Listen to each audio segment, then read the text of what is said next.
What happens when the happiest day of your life turns into your worst nightmare? For Nancy Reynolds, a brilliant pediatric doctor, her dream wedding ended in betrayal so shocking it shattered her world. Left at the altar by Jason, her fiancé of 5 years, Nancy's life spiraled into heartbreak and unanswered questions. But just as she began to rebuild with David, a compassionate nurse and single father, Jason reappears years later, terminally ill and seeking redemption. As secrets unravel and old wounds reopen, Nancy must confront her past while fighting for the future she deserves. Can forgiveness heal what was broken, or will history repeat itself in ways no one saw coming? The sun rose over the Massachusetts coastline on what was supposed to be the most perfect day of Nancy Reynolds' life. The air was crisp with the promise of spring, and the gentle waves lapping at the shore seemed to echo her excitement. For years, Nancy had envisioned this moment, walking down an aisle lined with white roses, exchanging vows under a canopy of greenery, and finally becoming Dr. Nancy Thompson. Her fiancé, Jason, had been her anchor through the turbulent waters of medical school and residency. Together they had built a love story that felt unshakable, a testament to patience, partnership, and devotion. Nancy stood in front of the mirror in her bridal suite, smoothing the delicate lace overlay of her gown. It wasn't overly extravagant but carried an understated elegance that suited her perfectly. As she adjusted the pearl comb holding her veil in place, memories flooded back. Late-night study sessions where Jason would leave encouraging notes in her textbooks. Hospital cafeteria runs where he'd surprise her with coffee just as she finished rounds. Quiet evenings spent talking about their future together. He'd always been there, steady and unwavering, even when her world spun out of control. Today marked the beginning of forever, for them both. The ceremony unfolded like something out of a dream. Held in a quaint seaside chapel overlooking the Atlantic Ocean, it was intimate yet breathtakingly beautiful. Sunlight streamed through stained glass windows, casting colorful patterns across the wooden pews filled with friends and family who had gathered to witness this union. When Nancy entered, escorted by her mother, tears welled up in everyone's eyes, including Jason's. His gaze never left hers as she walked toward him, each step bringing her closer not only physically but emotionally too. Jason took Nancy's hands in his own during the exchange of vows, his voice trembling slightly from emotion as he promised to cherish her for all eternity. "You are my beginning," he declared solemnly, "and you will be my forever." These words resonated deeply within Nancy, reinforcing everything she believed about their bond. They exchanged rings, a simple gold band symbolizing eternity, and sealed their commitment with a kiss so tender it brought spontaneous applause from the congregation. Following the ceremony, guests moved to a grand reception hall decorated with twinkling fairy lights and cascading floral arrangements. Laughter filled the room as couples danced beneath crystal chandeliers while soft music played in the background. Nancy felt enveloped by warmth and joy, surrounded by loved ones celebrating the start of her new chapter alongside Jason. Everything appeared flawless until it wasn't. Midway through dinner, Jason excused himself briefly to check his phone, a seemingly innocuous action that quickly escalated into chaos. Initially distracted by conversations around him, Nancy didn't notice anything amiss until she saw Jason standing near the entrance, engrossed in reading a message displayed on his screen. At first glance it seemed harmless enough. After all, receiving texts wasn't unusual at weddings. However, something about the way Jason stared intently at his device sent shivers down Nancy's spine. Concerned, she approached him cautiously. "Jason," Nancy called softly, reaching out to touch his arm. But before her fingers could make contact, Jason jerked away sharply, almost reflexively. Confusion clouded Nancy's features as she watched the color drain from Jason's face. His confident posture crumbled inward, replaced by a mask of shock and distress. Repeatedly rereading whatever message had appeared on his screen, Jason's expression grew increasingly pale and distant. Panic began to rise within Nancy, gnawing at her insides like acid. "I have to go," Jason muttered suddenly, his voice hollow and devoid of any warmth or recognition.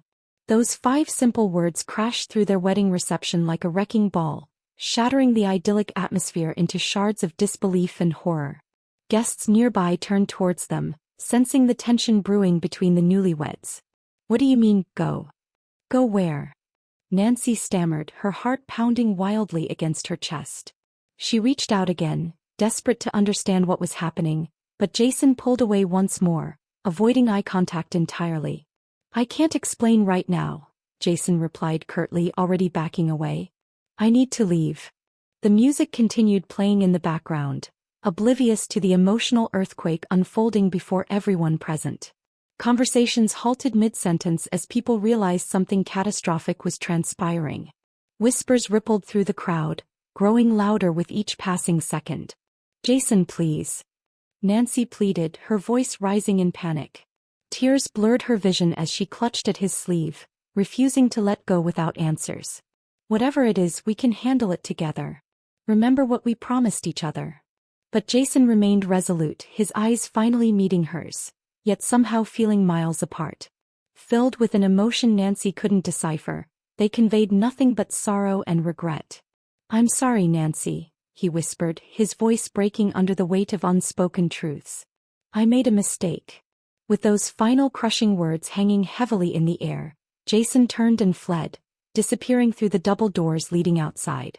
Behind him, silence reigned supreme, broken only by the sound of champagne glasses slipping from Nancy's trembling fingers and shattering against the marble floor below, an eerie parallel to the devastation wreaking havoc inside her soul.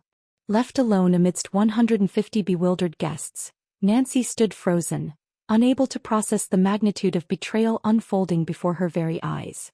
Her perfect day, meticulously planned over months, lay in ruins around her feet.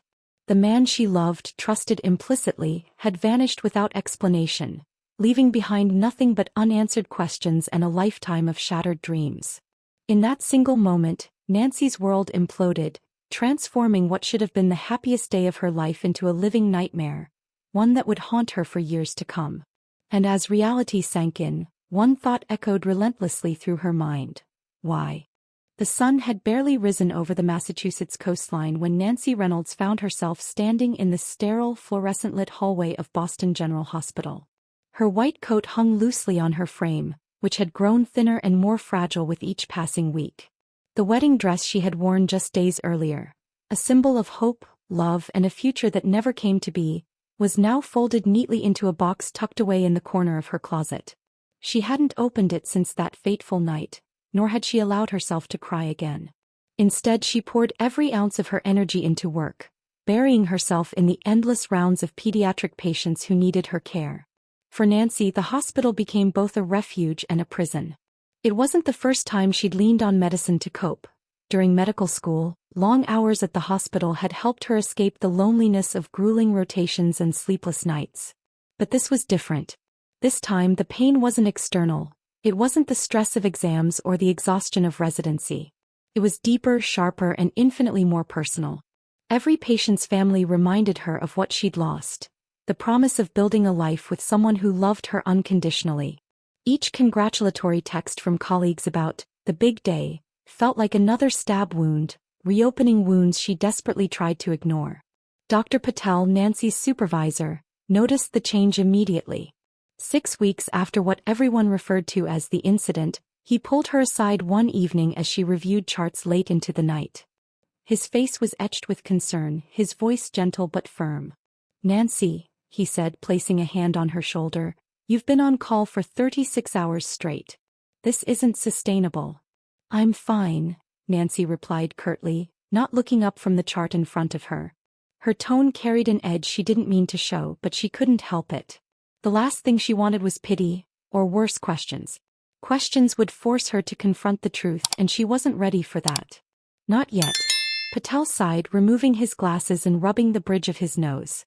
"I admired your dedication before, Nancy, but this isn't dedication anymore. This is avoidance. Go home." "That's not a suggestion." Home. The word hit her like a punch to the gut. Home wasn't a sanctuary anymore. It was a ghost town filled with reminders of Jason. Boxes of unopened wedding gifts still cluttered the living room, their shiny ribbons mocking her failure. The coffee maker sat untouched since the morning of the wedding, when Jason had promised to brew her favorite blend after they returned from their honeymoon. Even the air smelled stale, heavy with the scent of unanswered questions and shattered dreams. But Nancy couldn't tell Patel any of that. Instead, she forced a tight smile and nodded. Fine. I'll go home tomorrow. He gave her a skeptical look but let it drop. As Nancy turned back to her charts, she felt a pang of guilt. Patel was right, she was avoiding her life, hiding behind the safety of scrubs and stethoscopes.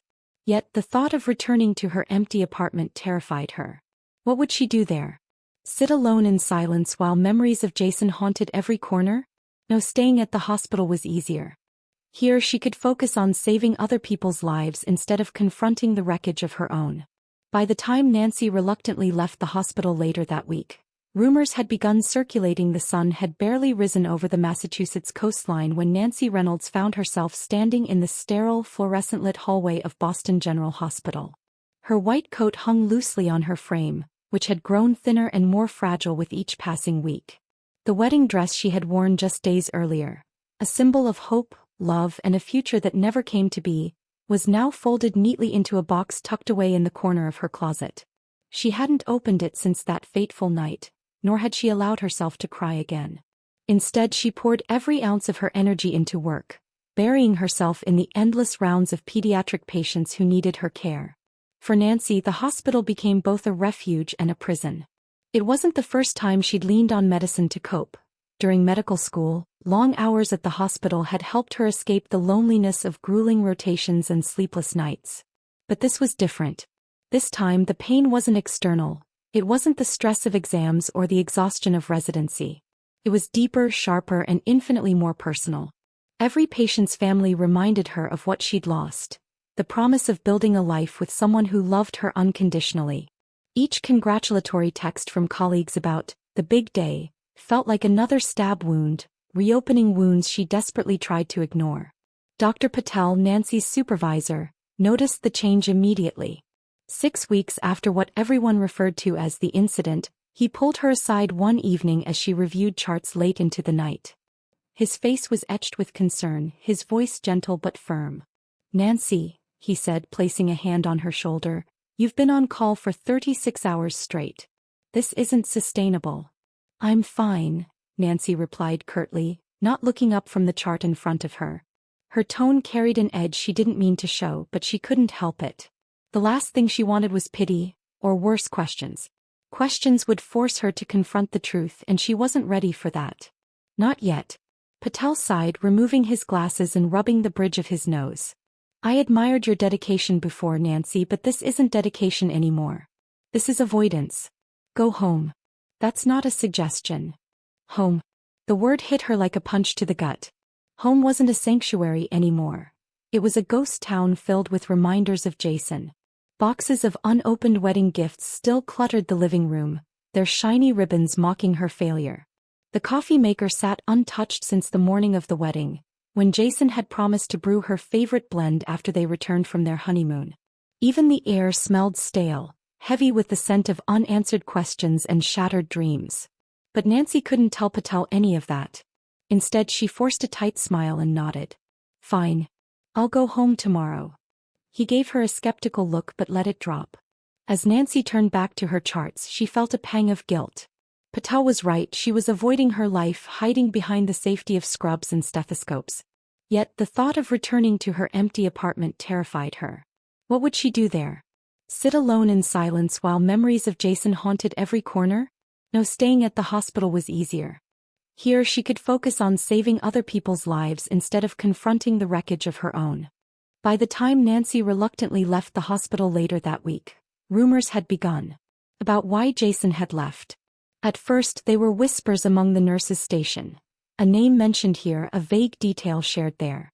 Then Marcus, a mutual friend from Jason's tennis club, stopped by the hospital to drop off his nephew, who had broken his arm playing baseball. Marcus hesitated when he spotted Nancy at the nurses' station, his eyes darting nervously around the room before finally landing on her. "Nancy," he began awkwardly, shifting his weight from one foot to the other, "how are you holding up?" She forced a polite smile, though her stomach churned at the question. "I'm managing. How about you? How's the tennis group?"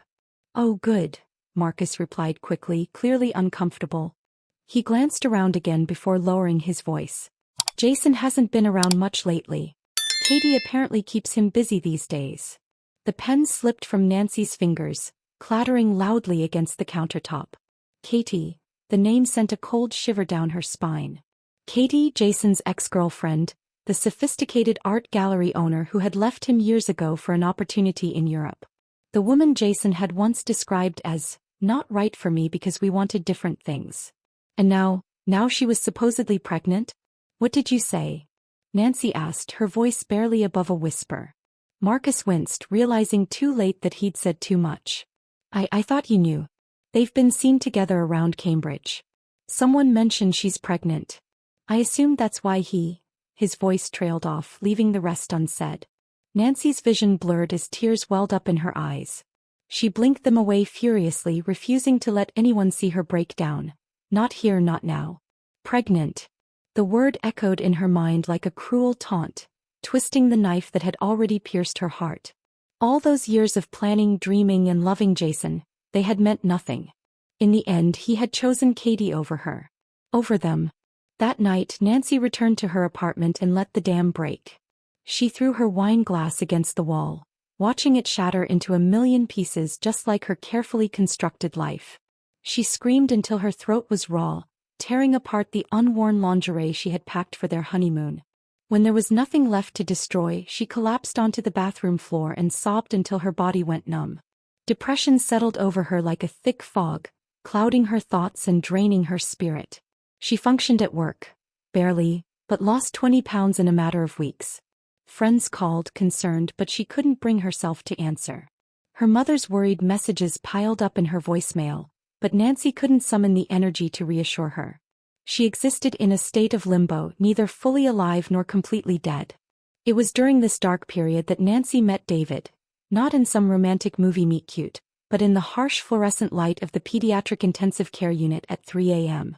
His 8-year-old daughter, Lucy, had been admitted with complications from cystic fibrosis. As a pediatric specialist, Nancy was called in to consult on her case.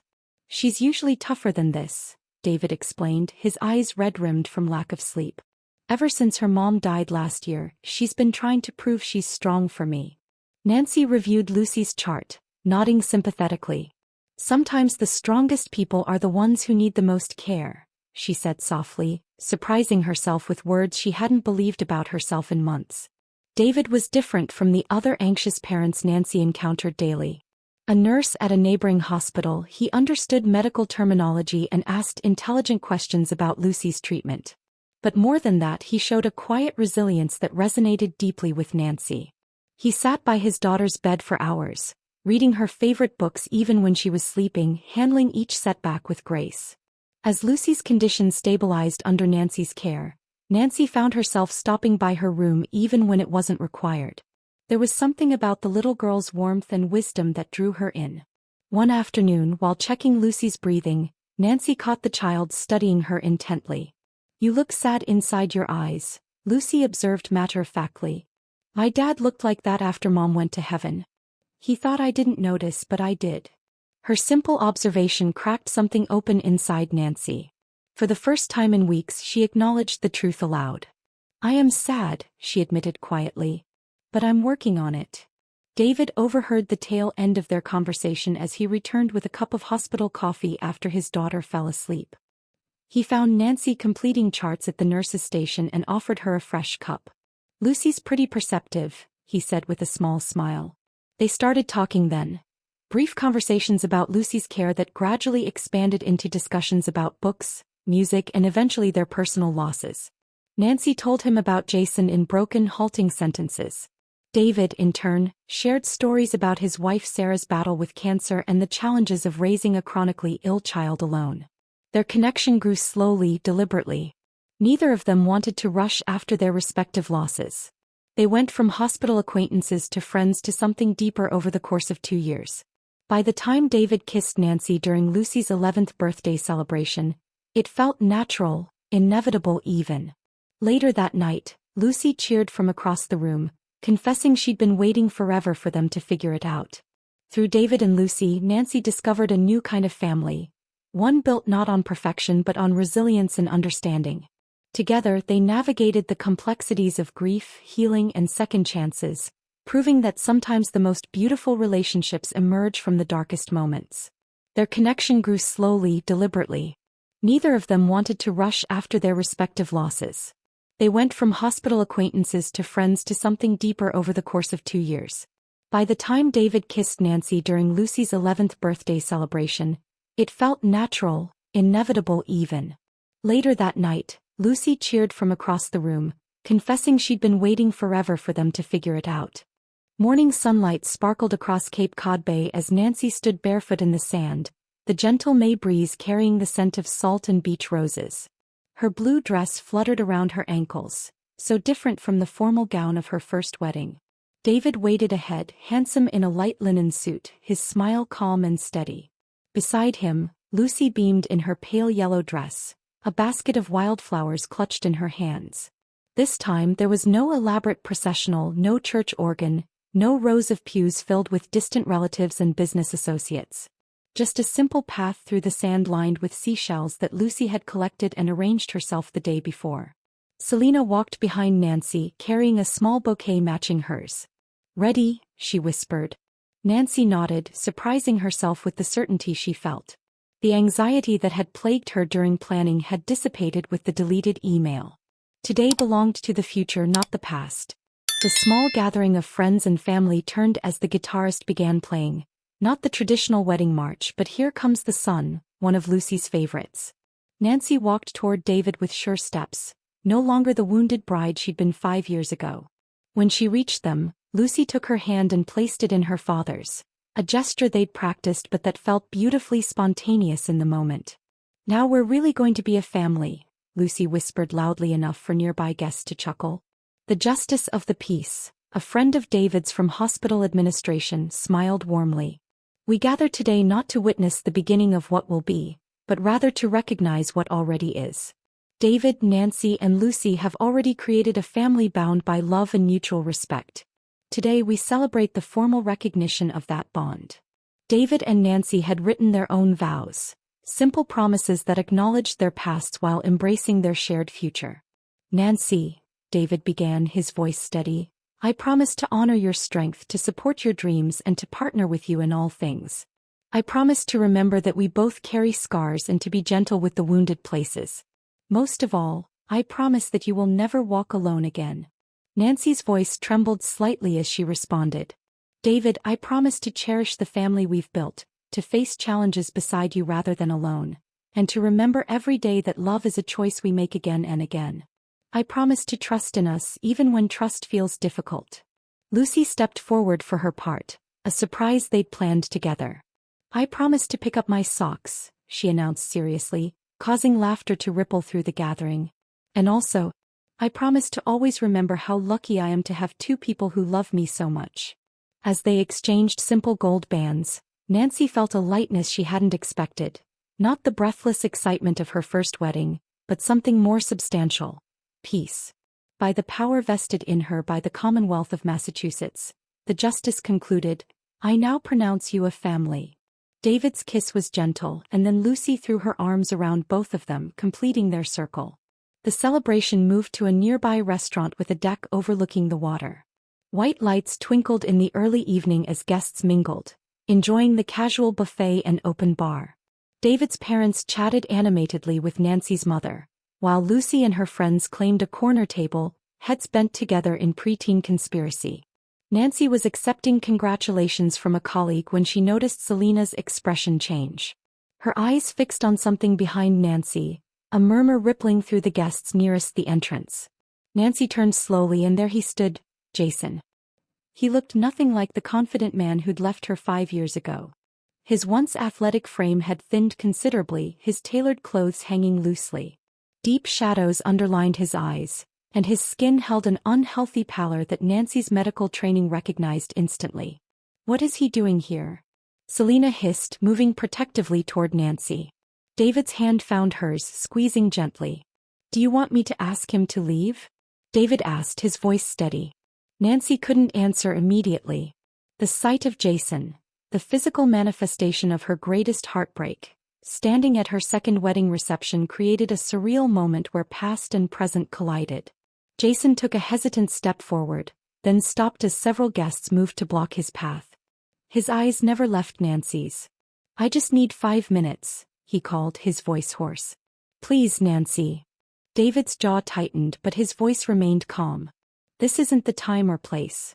I know, Jason acknowledged, his gaze dropping momentarily. I wouldn't have come if I hadn't been calling your office. I didn't know how else to reach you. The restaurant had gone silent. The celebration froze in a tableau of shocked faces and uncertain postures. Nancy's carefully constructed new beginning was suddenly shadowed by the past she'd tried to leave behind. 5 minutes, Nancy found herself saying. Outside. David looked concerned. Nancy, you don't owe him anything.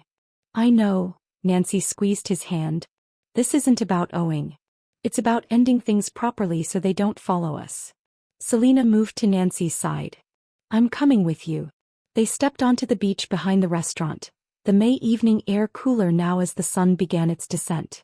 Jason waited by the water's edge, his back to them, shoulders hunched. You have 5 minutes, Selena stated flatly as they approached. And I'm staying right here. Jason turned, and in the fading light, Nancy could see more clearly the toll the years had taken. Thank you for seeing me, he said simply. What do you want, Jason? Nancy asked, keeping her voice level. To apologize. To explain. He ran a hand through his hair, a nervous gesture Nancy remembered well. Katie lied about everything. There was never a baby. She saw our wedding announcement and decided she wanted me back. My mother told me, Nancy said. Jason nodded. What she probably didn't tell you is that I lost everything. My business, my savings, my self-respect. Katie, he paused, swallowing hard. She isolated me, convinced me you could never forgive what I'd done. By the time I realized she'd manipulated me, she'd moved on to someone with more money, more potential. I'm sorry that happened to you, Nancy said, and meant it. But why are you here today? Why not respect my decision not to respond to your email? Because I'm running out of time, Jason said, his voice breaking. The doctors gave me 6 months, stage 4 pancreatic cancer. The medical part of Nancy's brain processed this information with clinical detachment. The weight loss, the pallor, the slight yellowish tint to his skin that she hadn't noticed initially, all signs pointed to advanced disease. The human part of her felt a wave of sadness for the man she had once loved. I'm sorry, Nancy said again inadequately. I don't want your pity, Jason insisted. I just needed you to know that losing you was the biggest mistake of my life. I've regretted it every day since. He took a step toward her, then stumbled, his knees buckling. Selena gasped as he collapsed onto the sand. Medical training overrode emotion as Nancy rushed forward, kneeling beside him to check his pulse. Rapid, thready. Signs of dehydration or possibly hypoglycemia. Jason, can you hear me? Nancy turned his face gently toward hers. His eyelids fluttered. Get David and ask the restaurant for orange juice or a soda. Something with sugar, Nancy instructed, her voice automatically shifting to doctor mode. Should I call an ambulance? Selena asked, already backing toward the restaurant. I checked his breathing, shallow but regular. Not yet. This could just be low blood sugar or exhaustion. As Selena ran toward the restaurant, Nancy found herself alone with Jason for the first time in 5 years. Her fingers pressed against his wrist, counting his heartbeats while her own wedding reception continued just yards away. History had indeed repeated itself, but this time, Nancy was the one making choices about staying or going. David arrived with Selena moments later, a glass of orange juice in hand and concern etched across his features. He knelt beside Nancy in the sand without hesitation, medical training overtaking any personal feelings. How long has he been unconscious? He asked automatically, checking Jason's pupils with the penlight he always carried. Less than 2 minutes, Nancy replied, accepting the juice. Jason, can you hear me? I need you to try to drink this. Jason's eyelids fluttered, then opened. Confusion clouded his expression before recognition dawned. Nancy, he murmured. I'm sorry, ruining your day again. Drink this, Nancy instructed, ignoring his apology and helping him sit up enough to sip the juice. David supported his back, professional instinct overriding any animosity. Should we call an ambulance? Selena asked, hovering anxiously. Jason shook his head weakly. No hospitals. Not tonight. That's not your decision, David said firmly. When was your last treatment? Jason looked surprised at David's knowledge, then understood. Nancy told you? Yes, David confirmed. And as a medical professional, I'm not comfortable letting you leave without proper care. I checked myself out of Mass General yesterday, Jason admitted after finishing the juice. Against medical advice. I needed to see Nancy before. He didn't finish the sentence. You delayed treatment to find me? Nancy asked, the implications sinking in. Jason's gaze met hers. When my diagnosis came, all I could think was that I couldn't die believing I'd abandoned you for someone else. The truth felt suddenly urgent. The restaurant manager appeared, concerned about the commotion. Is everything all right? Should I call 911? We're handling it, David assured him. Could you bring us some privacy screens and perhaps a chair? Within minutes, the restaurant staff had created a secluded area on the deck with portable screens and a comfortable chair for Jason. David made a quick call to a doctor friend at the local hospital, arranging for Jason to be admitted later without emergency room drama. Why did you wait so long? Nancy asked Jason once they were settled, professional detachment beginning to crack. 5 years, Jason said. 5 years of believing you chose her over me. At first I believed Katie's lie about the pregnancy. He explained, color gradually returning to his face. By the time I realized there was no baby, that she'd manipulated me with doctored photos and fake medical records, she'd convinced me you'd never forgive such a betrayal. He paused, exhaustion evident. She was very skilled at isolating people. By the time I broke free, your number had changed, you'd moved hospitals, and your social media was private. My mother knew how to reach me, Nancy pointed out. She refused my calls for 2 years, Jason said. When she finally spoke to me, she said you were happy and I should leave you alone. I respected that, until the diagnosis. David, who had been silent, finally spoke. The cancer, how advanced? Stage 4. Metastasized to the liver. Without treatment 3 months. With aggressive treatment maybe a year. Jason's voice held remarkable steadiness. A small voice interrupted from beyond the privacy screen. Mom, Dad, are you okay? Lucy's anxious face appeared as she pushed aside a screen. She hesitated when she saw Jason, curiosity overtaking concern. Is he sick? She asked, her experience with illness giving her a perspective beyond her years. Yes, honey, David answered honestly. This is an old friend who isn't feeling well. Lucy approached without fear, studying Jason with the frank assessment of a child who had spent too much time in hospitals. You look like I did before my new medicine, she observed. All yellow and tired. Jason managed to smile. You must be Lucy. Your parents are very lucky. Are you sad because you're sick or because of something else? She asked with uncanny perception. When my real mom died, Dad tried to hide how sad he was, but his eyes looked like yours. Jason glanced at Nancy, then back to Lucy. Both, I think, he answered honestly. Being sick is scary, but regrets are harder to carry. Lucy nodded with the solemn understanding of a child who had faced mortality. When I'm scared at night, Dad says we can be brave and still need help. That's why we found Nancy. She helps people who are scared. The simple wisdom of her statement hung in the air between them all. David put his arm around his daughter, pride evident in his expression. That's absolutely right, he agreed, making a decision Nancy could see forming in his eyes. He looked at her, seeking confirmation. Jason, David began, we're going to get you to the hospital tonight. Tomorrow we'll see about transferring you back to your doctors in Boston. I can't ask that of you, Jason protested weakly. This is your wedding night. You didn't ask, David said simply. As doctors, it's what we do. Their honeymoon to Nantucket was postponed by 3 days instead. David and Nancy spent those days arranging Jason's transfer to his oncology team in Boston, ensuring his treatment plan resumed and having long, difficult conversations that peeled back layers of misunderstanding and manipulation. Jason shared painful details of his relationship with Katie. The isolation tactics, the emotional manipulation, the threats when he tried to leave. Classic patterns of abuse that had trapped a man who once seemed so confident and strong. Why didn't you fight harder to find me? Nancy asked on the second day, the question that had lingered beneath all others. Because I believed I deserved to lose you, Jason answered. Walking out was unforgivable regardless of why. Some mistakes can't be undone. His words echoed in Nancy's mind that night as she and David talked in their hotel room. I should hate him, Nancy admitted. Part of me still wants to. But you don't, David observed. I'm angry about the years wasted, the pain endured, Nancy said. But hating him feels like carrying a weight I don't need anymore. David pulled her close.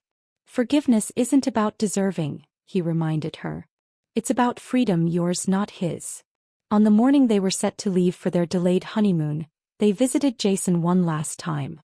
He looked marginally better, the hospital nutrition and resumed treatment bringing some vitality back to his face. Your flight leaves in 3 hours, he said. You shouldn't be here. We wanted to say goodbye properly, Nancy explained, setting a small potted plant on his windowsill, something green and living amid the sterile hospital room. And to give you this, David added, handing Jason a child's drawing clearly made by Lucy. It showed 3 stick figures holding hands with a smaller 4th figure standing slightly apart. My family plus Jason was written across the top in crooked letters. Jason's fingers trembled as he accepted it. She has your kindness, he said to David, then looked at Nancy. And your healing spirit. She asked if she could write to you, Nancy said. If that's okay. I'd like that, Jason replied, his voice catching. Nancy. She shook her head, stopping him. No more apologies. What happened shaped us, but it doesn't define us. They left Jason with contact information and promises to check on him after their trip. As David and Nancy walked out of the hospital hand in hand, Nancy felt a lightness she hadn't expected. Not the absence of pain, but its transformation into something that no longer held power over her future. Their taxi driver smiled at them in the rearview mirror. Honeymoon bound? Yes, David answered, squeezing Nancy's hand. Just had to take care of something important first. The sunlight caught Nancy's wedding band as she turned to gaze out the window, watching the hospital recede in the distance. Some wounds never fully healed, but perhaps they could become part of a larger, more beautiful mosaic, visible but no longer painful to touch. Behind them was a past they couldn't change. Ahead lay a future they would build together, richer for understanding that healing comes in unexpected ways, and sometimes from the very source of our deepest hurts. If you found Nancy's story of heartbreak, resilience, and healing as powerful as we did, don't forget to hit that like button and subscribe for more emotional journeys like this one. Your support means everything to us and helps us continue sharing these raw, real-life stories. And if you've ever faced a moment of betrayal or unexpected redemption, leave a comment below. We'd love to hear your thoughts. Thank you so much for watching. Remember, life is full of twists, turns, and second chances, sometimes where we least expect them. Until next time, take care of yourself and each other. See you again soon.